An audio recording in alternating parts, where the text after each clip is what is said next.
Hello everyone, the 316, Lego Maniac 316 here.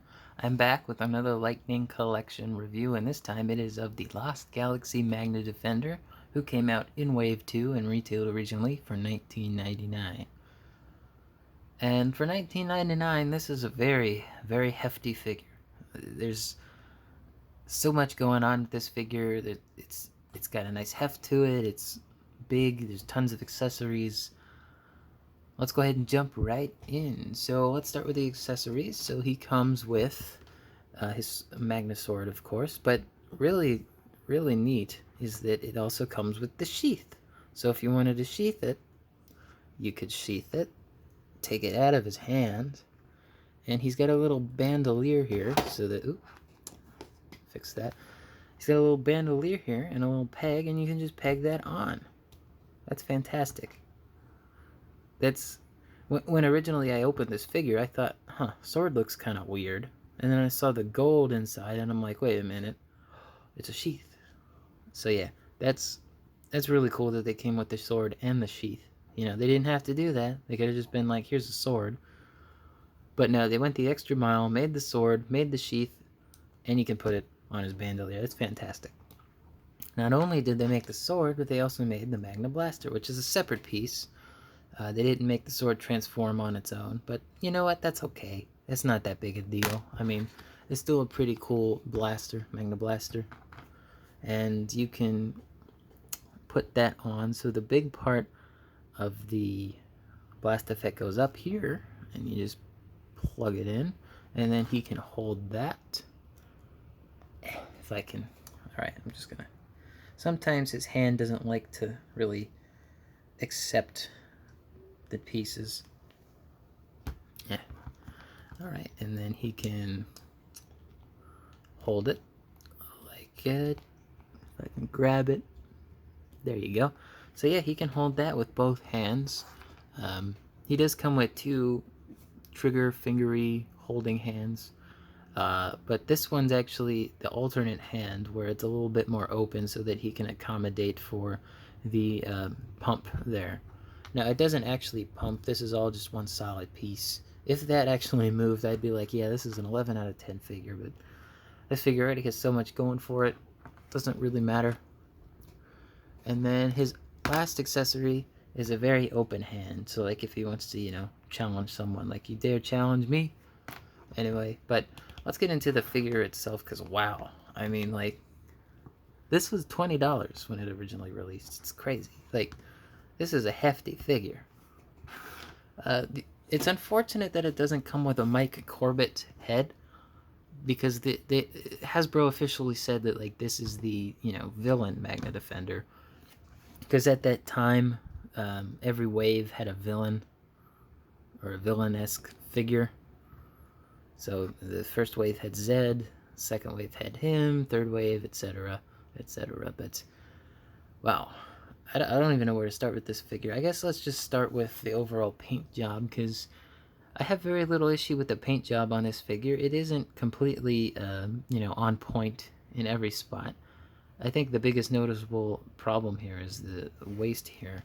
So this side is actually too high and this side's too low. So when I go and try to line it up, it just doesn't work. It doesn't look terrible, but, Originally, when I opened the figure, I couldn't get this ab to crunch, but we'll take a look at that in the articulation section, because he has a little bit of a different articulation. Anyway, let's look at this head sculpt, because wow, this helmet sculpt is great. Again, a few paint issues by the horns, but really nothing to detract me from liking the general feel of the figure, because this is a really great helmet sculpt. It looks perfect. He does come with a plastic cape.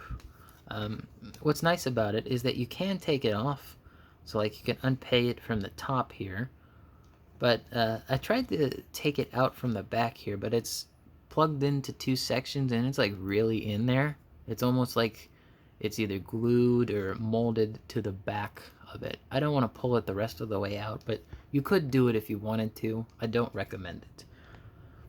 They got the nice shiny green, emerald-esque green on this torso, and it works. Same thing with the head, although I think it looks better here. There's so much detail on this figure. It's great. It'd be $20. You can't beat this. He comes with the knee pads, and the armor is all outlined in silver on every piece that needs it. There's really no missing paint details here that I can see.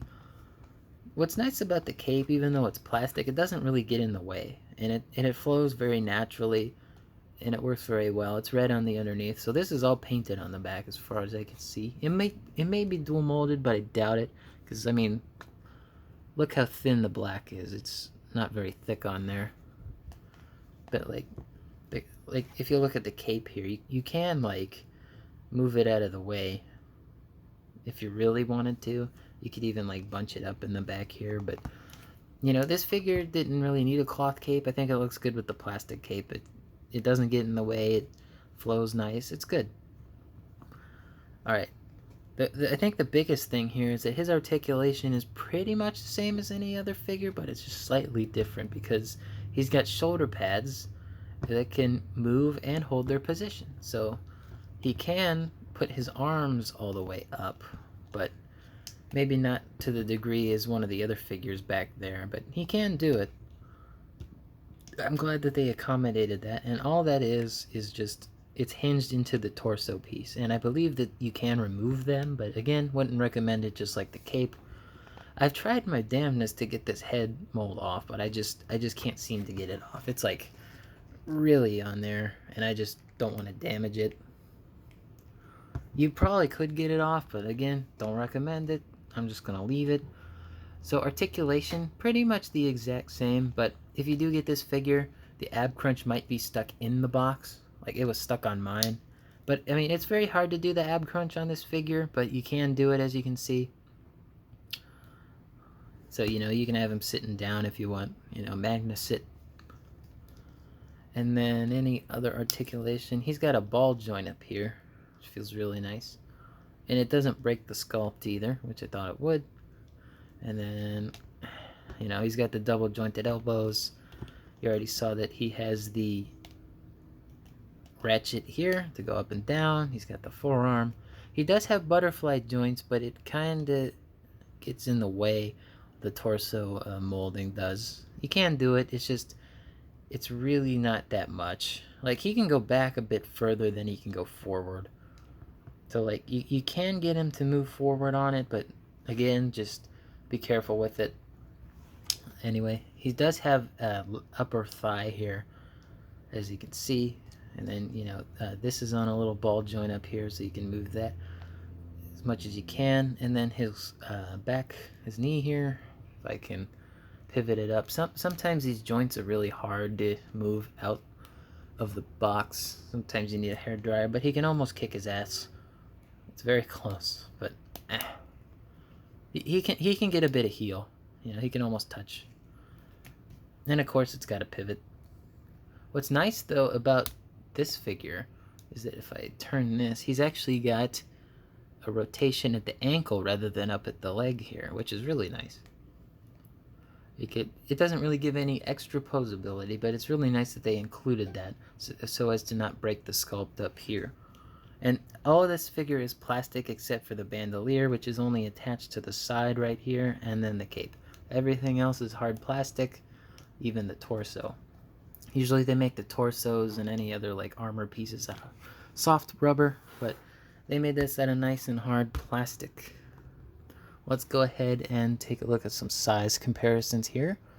We got the Lost Galaxy Red Ranger, his brother Leo, or, well, this one doesn't have a mic head again, which sucks, but, you know. And then we have Lost Galaxy Blue Ranger, and they look really great together. I hope to see that this team finished in the near future, since In Space is almost finished. You know, we just need silver now, and we got the whole team for In Space. Not sure if I'll collect any of those figures, but you guys will find out in the future. Alright. So he does stand slightly taller than Lost Galaxy Blue, but slightly in line with Red. Like, Lost Galaxy Blue almost looks taller, but that's just because I have his head positioned up. But they're all about the same height, which I thought Magna Defender, they would have made him a little taller, but For 20 bucks, I ain't complaining whatsoever. This figure is fantastic. Before we get into the final, like, grading... Oop. All my figures are falling back over here. Come on. Alright. Come on, behave. Alright, there we go. I got them back into a better pose. Last size comparison. Time Force Red. Again, great figure. But let's take a look at the box next. So the box here, the funny thing about the box is that his horn is actually sticking out from the side here. And they just decided to wrap it around. It's funny. It almost touches the render here, which this pretty much looks exactly how the figure looks. There's very little differences. The only difference I noticed here is on the sword. It's actually painted on the one up here, and the gem is a little bit bigger. But otherwise, pretty much nothing different. And then we got Legalese on the bottom. We got the side, which you saw here, Lost Galaxy. We got the lightning side. And then we got the top, which is like a really dark gray. And then the front here, what I really like is that they use the green here from like the emerald gem for his back of the box. With West, they just used red and gray, but this one's just green throughout. So, if you haven't already been told, this figure is fantastic. This figure is absolutely worth the money. Like, every figure I've owned in the Lightning collection so far, if I had to recommend just one, this would be the one. It's so good. It was only 20 bucks when it came out. But what makes this figure even better for me, I got this on eBay from Hasbro Toy Shop along with Time Force Red, under retail, free 2-day shipping. It was crazy. Like, I feel like I stole these figures. I mean, it was only like $3 or $4 cheaper, but still, like, the fact that this figure was 20 bucks and I got it on sale somehow baffles me. I don't know how people still don't have this figure. It's fantastic. It's absolutely worth the money. If you can find it for a really good price, absolutely get it. But if you want to buy it at retail, please do, because it's absolutely worth the money. Again, I can't recommend this figure enough. Thank you guys for watching. Not sure what my next Lightning Collection review will be, but I guess you'll find out. Peace out.